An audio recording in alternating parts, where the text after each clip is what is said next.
Right? So, but honestly, feel free to interrupt and ask. I'm going to try and stick to some of the more general stuff first. And we're going to go through kind of what natural environment teaching is and what it's not. I'm going to make you guys practice a little bit and demonstrate a little bit as well. And then I think if you have any specific questions about specific kids that this applies to or specific teaching situations, then let's save that for the end. So if you have questions about what you just said doesn't make sense, that's fine, totally interrupt and you can talk about that and clarify that then. But if you're looking for information on how this applies to a specific child, then let's sort of try and keep that stuff till the end. So when we're talking about natural environment teaching, it's still a part of ABA. So all of the things that you know about ABA already still apply. We're still using systematic teaching, we're still using prompting, we're still using reinforcement, all of that stuff that also applies at our regular and structure-led teaching is still the same thing. So the top of your handout, as it's coming around, has just a paradigm at the front. All of that is still true. So our antecedents are including our instruction, how we've set up the environment, how we're prompting, the behavior, which is still going to be very clearly defined, very observable, very measurable, and our consequences, they're still either going to be reinforcement if the answer is correct or an error correction if it's not. All of that still happens regardless of how we're teaching. That's all still a part of ABA. All natural environment teaching really means is that you're teaching where you're looking for activities that have intrinsically motivating items. So something about that activity your learner is motivated by or interested in. Typically you're teaching in a naturally occurring context. So this is the difference between, count the apples when you're sitting at the table and count the apples when you're sitting at the grocery store. And you're using items that are of immediate interest. So there's a couple of things about that I kind of want to go back to. Teaching using intrinsically motivating items, something about what you're doing or within that context or within that activity itself is interesting. It does not necessarily mean that the way that item is supposed to be played with is in itself motivating. So this is a kiddo that you might be playing trains with and building a track and playing trains on the track, and what they actually want to do with the track is sit down and bang on the side of the table and stim off of it looking at it that way. That's okay. There's something about the train activity that they are interested in. Okay, make sense?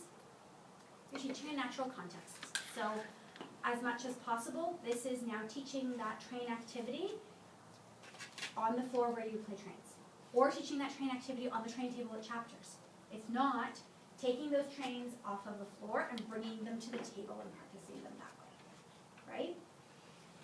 Those things kind of are competing with each other sometimes. So when you think about my grocery store example, I might be teaching a whole bunch of different skills in the grocery store because I'm going to teach them in that context where it's naturally happening. But actually, something about the produce department itself might not be intrinsically motivated. That's okay. It doesn't necessarily, depending on your learner and depending on your task, it doesn't necessarily have to be what we're doing right now in this environment is motivated.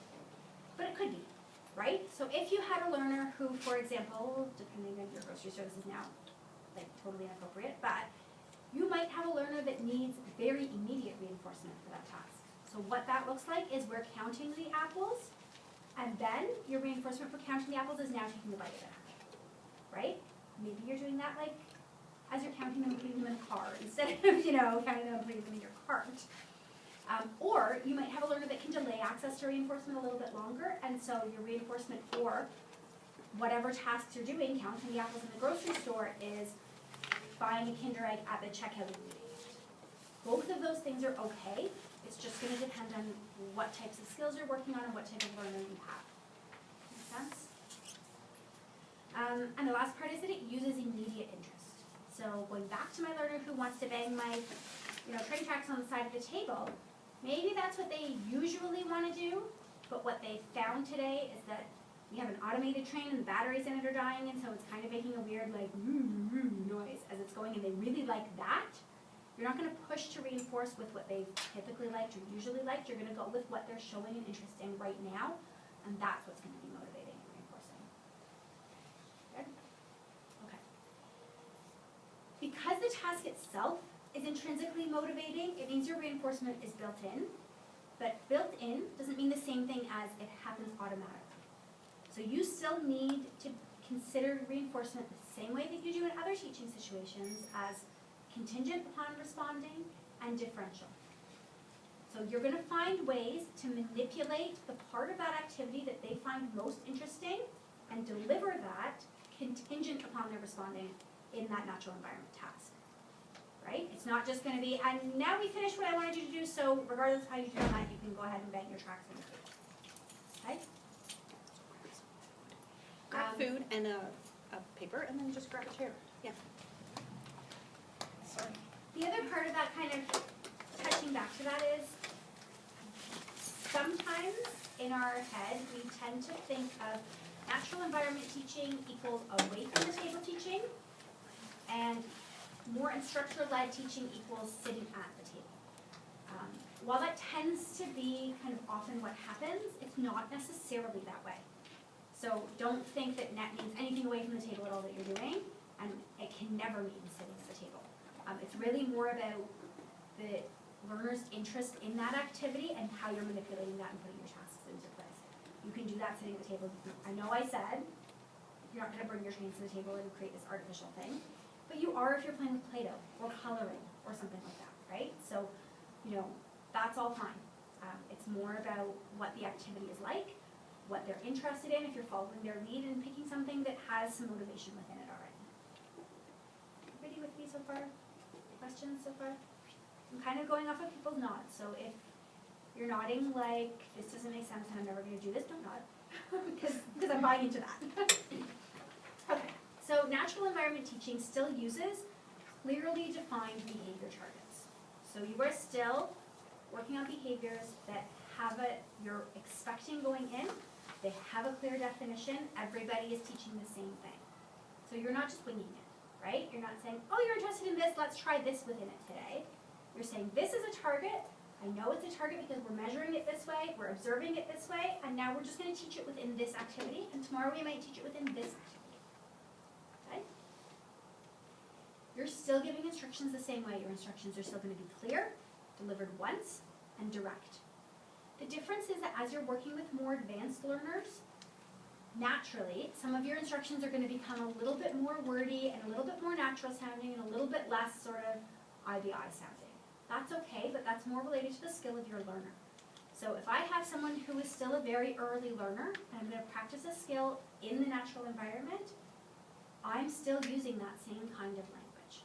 So if we're practicing imitating an activity and now we're practicing, we practiced rolling a car at the table in isolation and they did that, and that's not natural environment, that's very instructor-led type of instruction. And now I'm going to practice taking that same action in that same car and we're going to practice rolling it on a car mat. I'm still going to say do this or copy me. I'm not going to say, okay, let's drive our cars around like this and you can do the same thing as me. I'm still going to stick to that same kind of instruction. If I have a more advanced learner who we're working on more of that natural kind of language with, then I'm going to use more of that natural sound with it.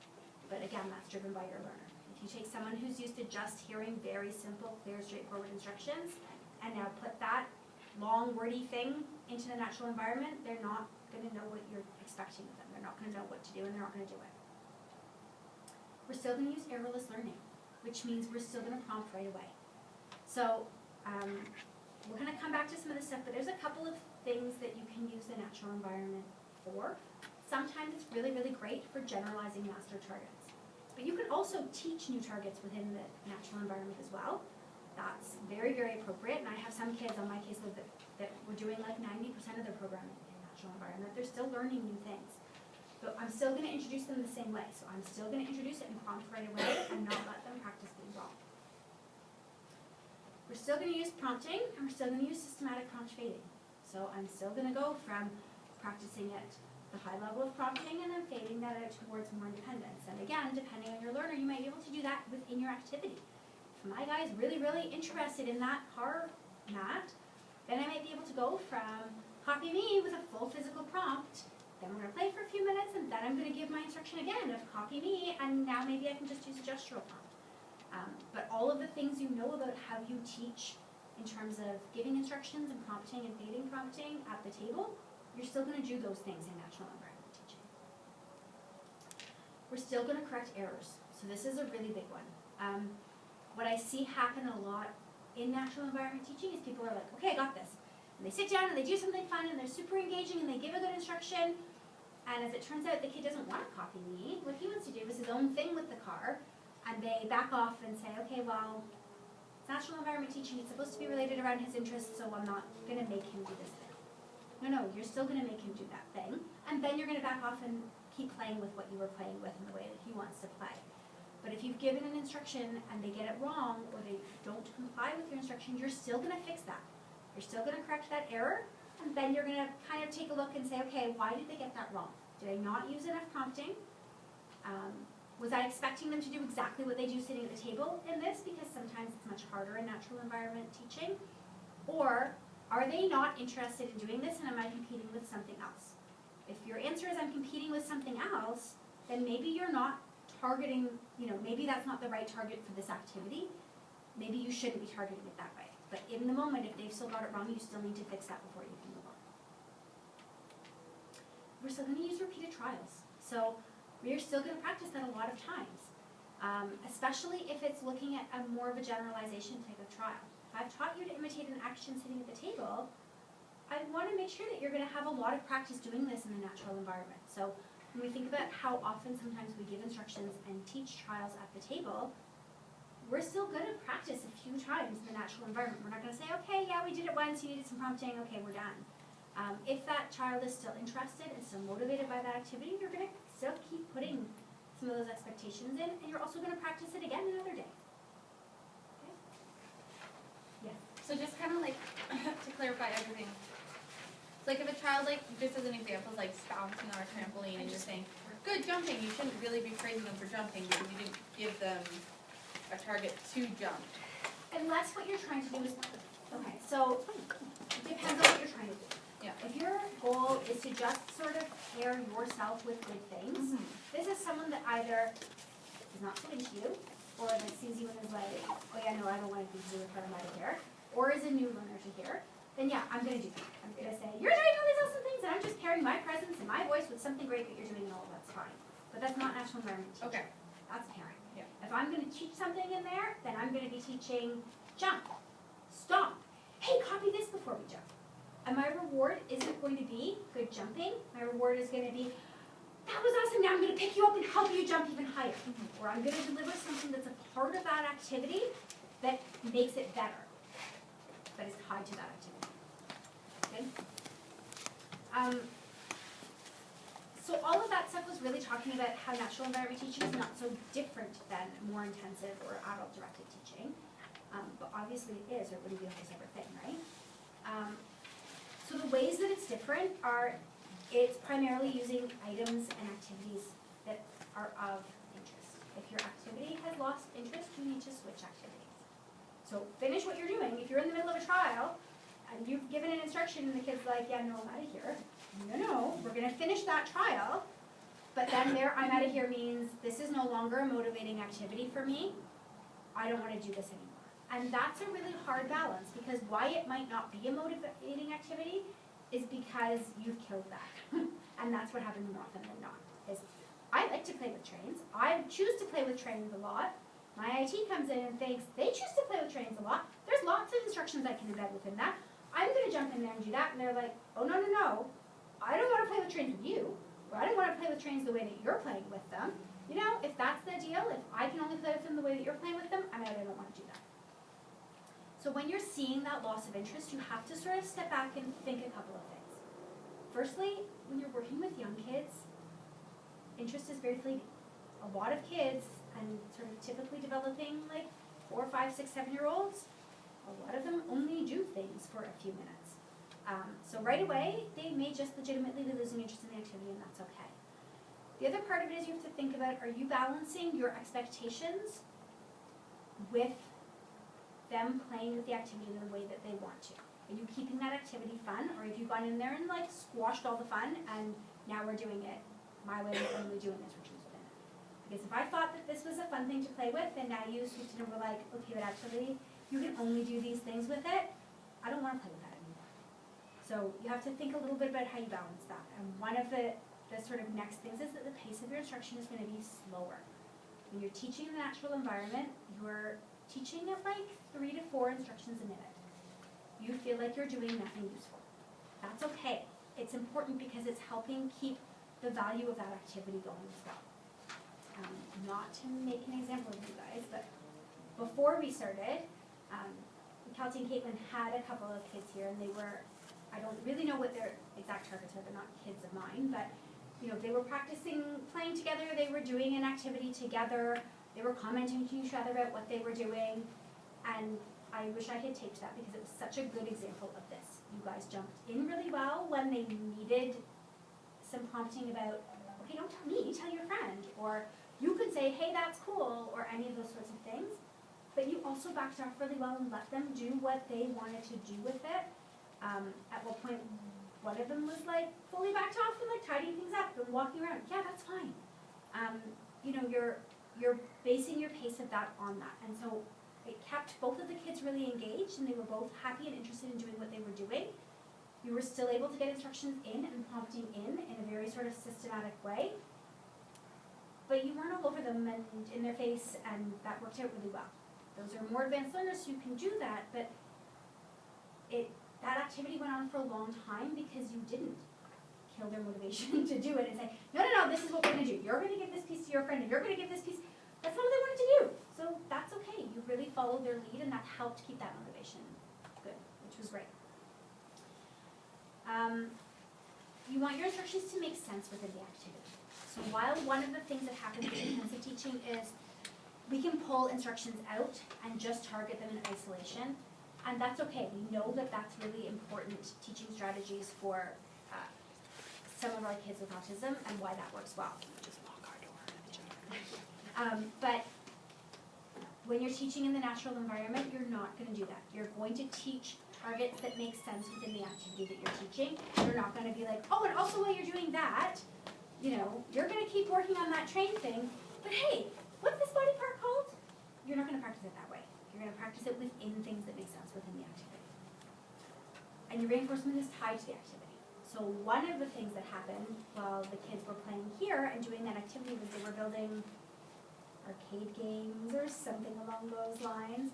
And at some point you got up and said, hey, let's see if it works. I have a marble. Do you want to try it?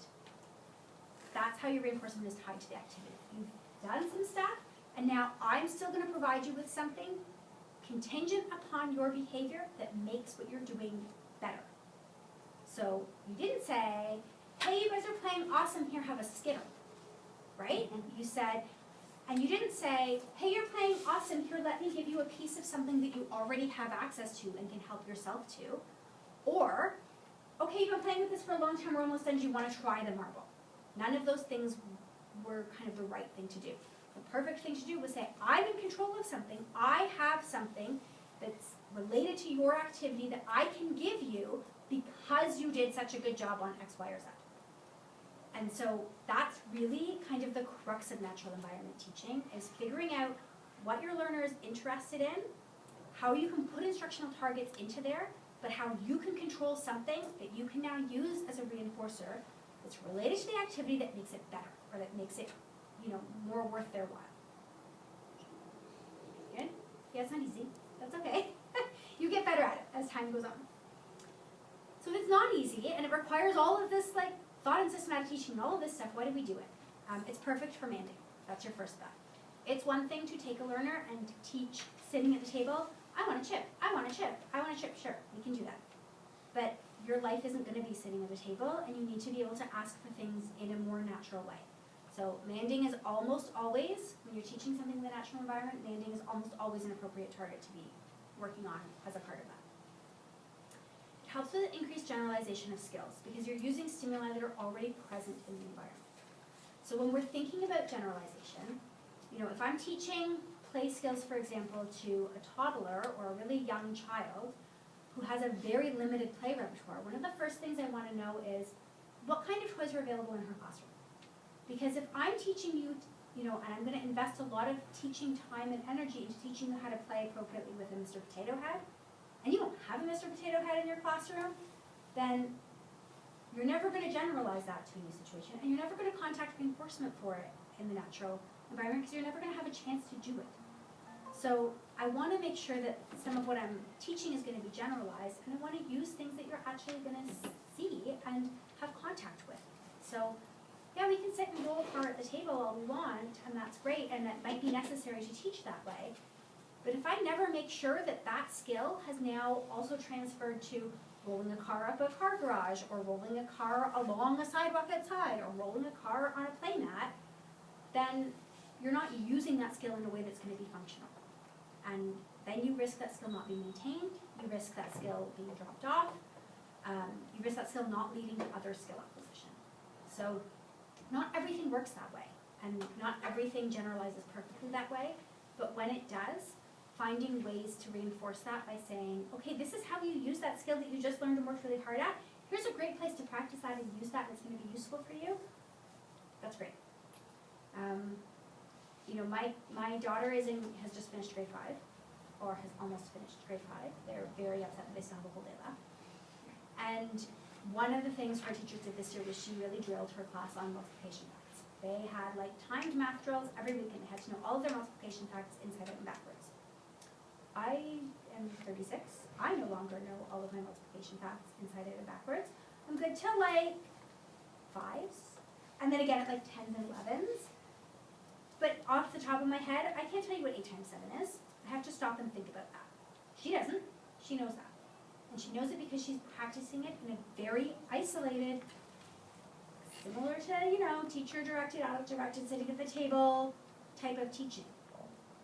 I don't have it anymore because I don't use it. There's no natural opportunity for me to practice my multiplication skills on a regular basis for any reason whatsoever.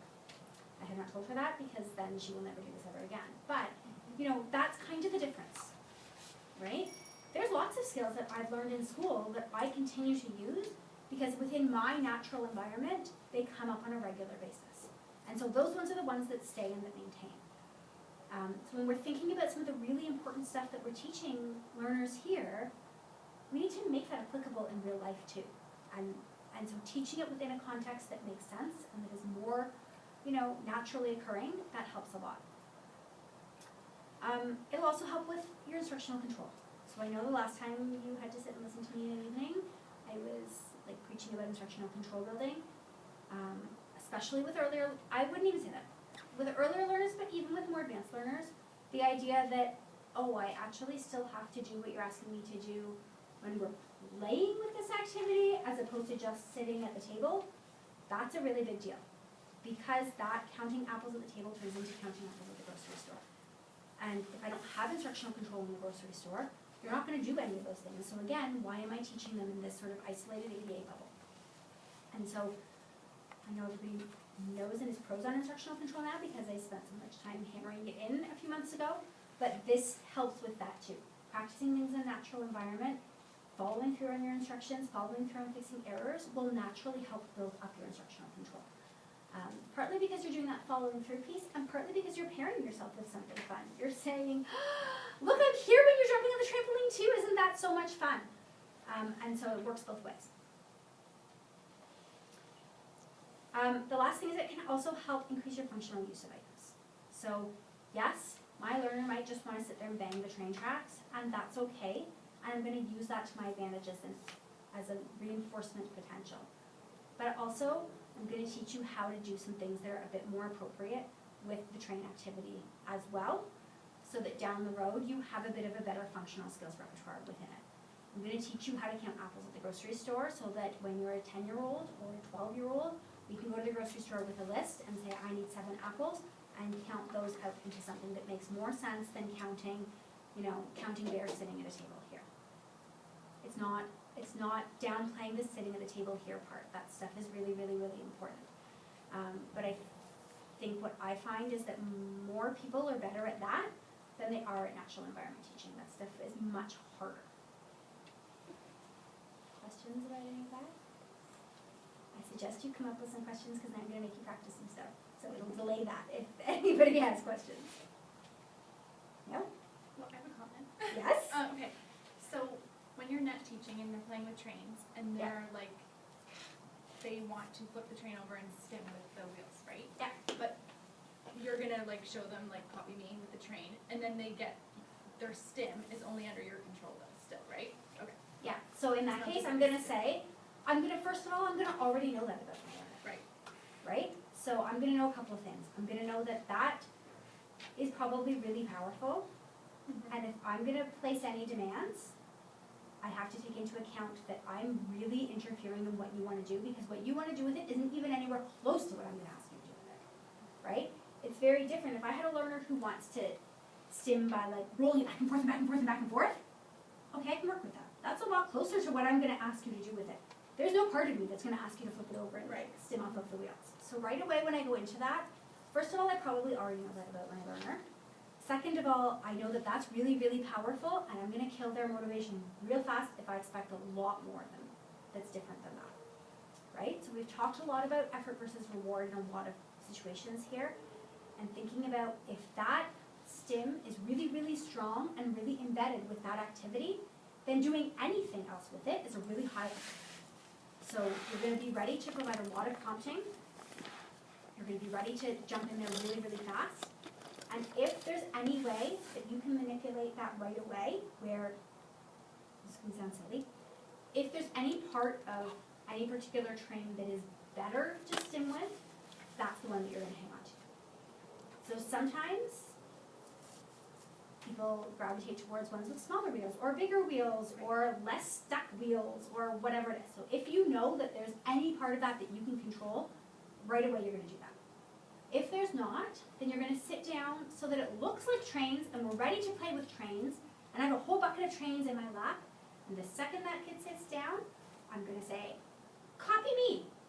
And I immediately, as I'm saying it, I'm taking their hand, I'm copying me and saying, here you go ahead, now you can have it. Okay.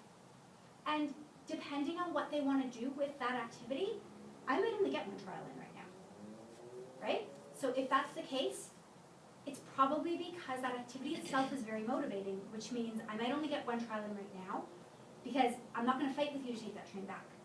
And the odds of me getting you to do anything else, while you've already got your train to stim with, pretty low, right? So I'm gonna let that activity go on for another 30 seconds or so. I'm gonna say, we're all done playing with trains. We're gonna find something else to play with. And then in another 2 minutes, I'm gonna come back and do it exactly the same way again. So if that activity is very highly motivating, probably you're not gonna be able to interfere with it for as long, but you're gonna be able to come back to it very often, because I know you love to stim with the trains, and so I'm gonna give you lots of opportunities to do that. We might play with trains 10 times today, but every single time I'm gonna be prepared for the second you have a train in your hand by yourself, I've lost you. So, and I got nothing then. What do I have to offer you for interrupting that that's gonna be anywhere near that? So either you have to have something better, you can do that, but my train has lights on the wheels that light up when they spin, whatever, right? If I don't have that, then I can't let you grab that train before you've done something first. Make sense? Now, what if you're having your playtime, natural environment, and your child keeps seeking out the exact same activity? So it's, in this case of trains, every time it's playtime, they're going to the trains. Is that okay? Or should we encourage them to find more activities? So you're gonna think about a couple of things, I think. For starters, if in that situation that we talked about, if I am talking about a very early learner who has very limited repertoire and very strong interfering behaviors, yeah, that's fine. I'm just gonna stick with what works, and that's okay. But elsewise, no, continue to encourage other activities, but then you have to think about so a couple of things. You have to think about, how do you do that?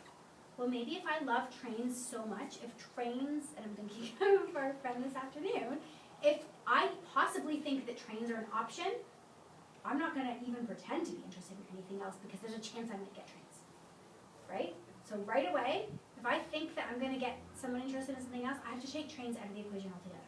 Now our trains have to be gone, right? So that's one thing.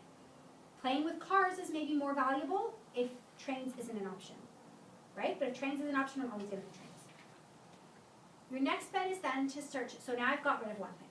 My next bet is then to start to look for things that have similar properties to what they like in that activity, right? So I went to cars next because that makes sense to me. I like trains because I can spin the wheels. You know what else you can spin the wheels with?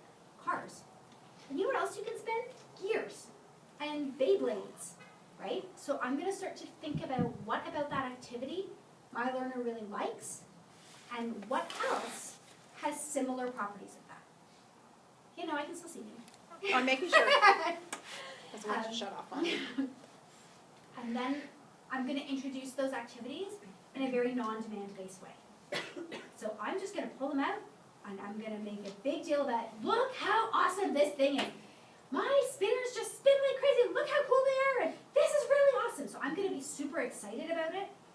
In case there's any chance that they're feeding off of my reaction to it, I'm gonna make a big deal about how cool and how exciting this is and what's so exciting about it. And if what they're interested in is spinning the wheels on the train, then what I'm gonna promote is the really exciting part of my cars is look how cool they are when their wheels spin too. I'm not gonna try to pretend that my car is super cool when it makes this noise on the track if that's not what I think you're gonna care about. If I think you're gonna care about the spinning, then I'm gonna make sure you know my activity does that spinning thing really, really, really well.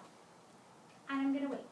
And if you come over and are like, oh yeah, okay, I'm kind of interested in that. When I'm introducing a new activity, I'm not placing any demands.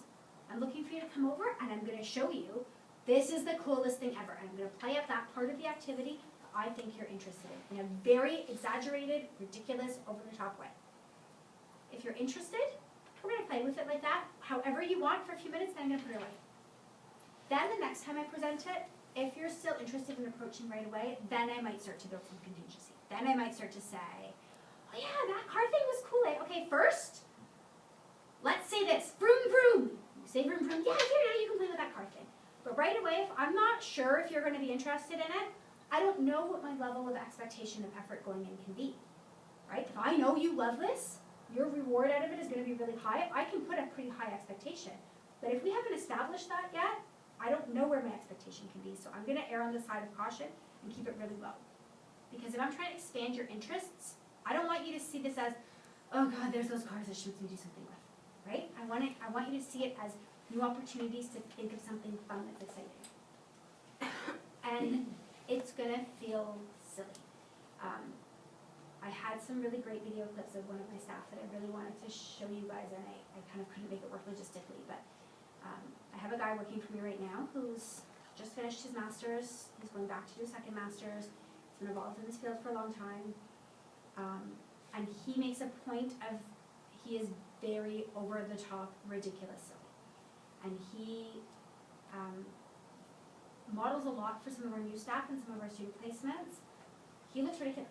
They would all think this is a grown-ass man looking ridiculous. And he does. But we had a tunnel at our center for like years that everyone was like, okay, fine.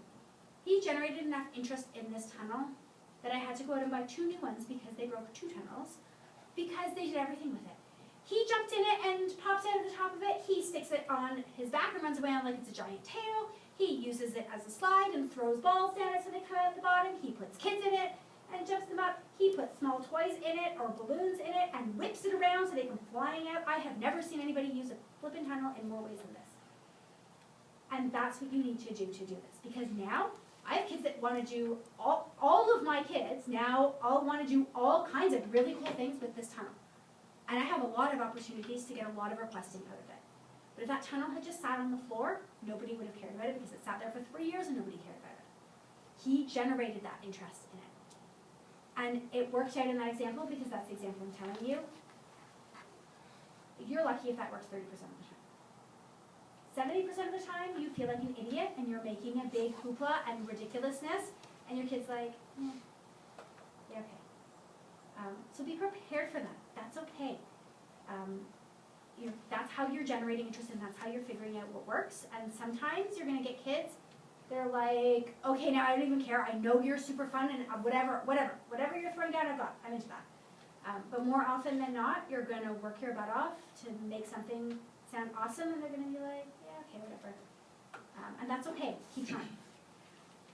I was just gonna ask, so like with the train thing, so like say they're really into trains and like that's all they love and blah, blah, blah, blah, blah, right? And you like get rid of the trains to like try and get them interested in other things. Could you like incorporate like the train idea in other things too? Like, say you're playing like grocery and like you make the money with little pictures of train on it, so they have to like, can you Depending do that, on what or- about it they're into, Okay, right? Like I've had kids that are super into characters.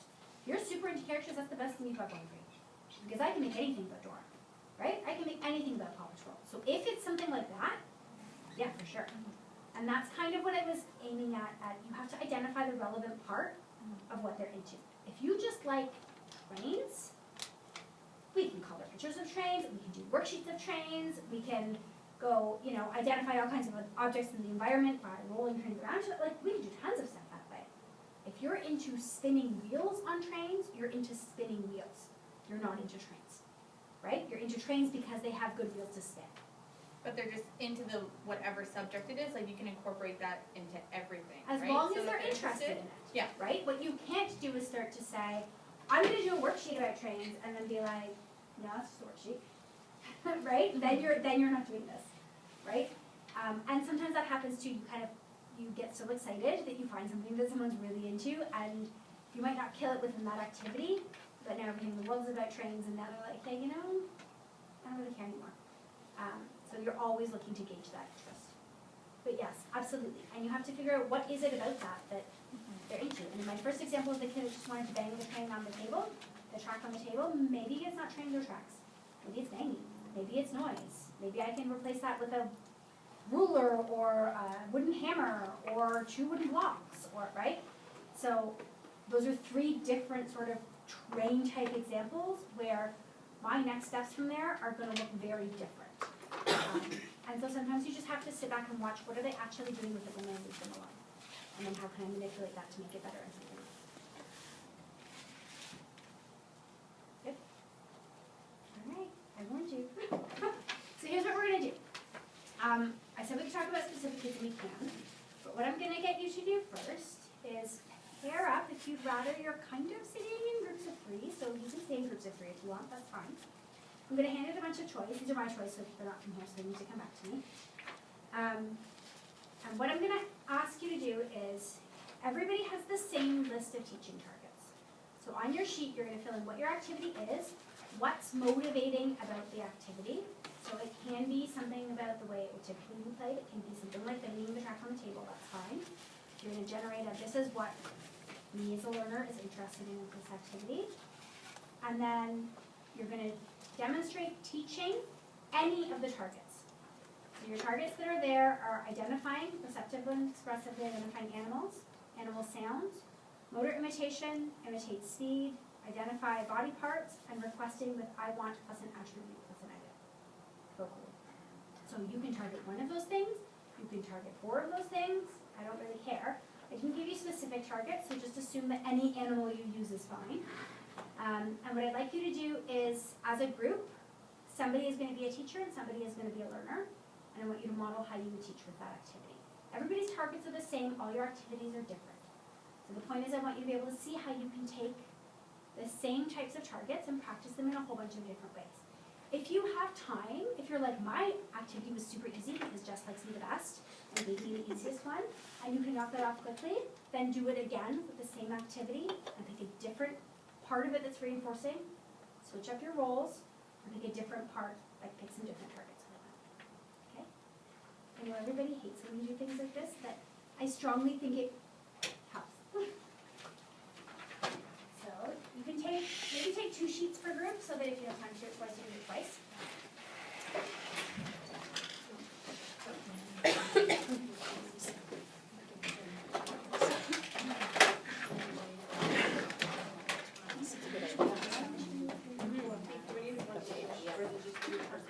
Take 2 per group. So you can hopefully run it up to twice. Jessica, there's a question about data collection Yeah?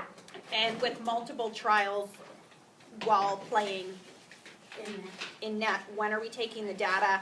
At the beginning? So it's still going to depend on what your data collection is like. So if you have a program that is in a closed data system, You're gonna take data on your first trial, Okay. but then you're gonna still continue to practice it in the Right. activity, like you would sitting at the table with a normal teaching Right. class. So, If you're taking it as a trial by trial data collection, then you're gonna take data on every trial Right. that you run in there, and that's gonna vary. So depending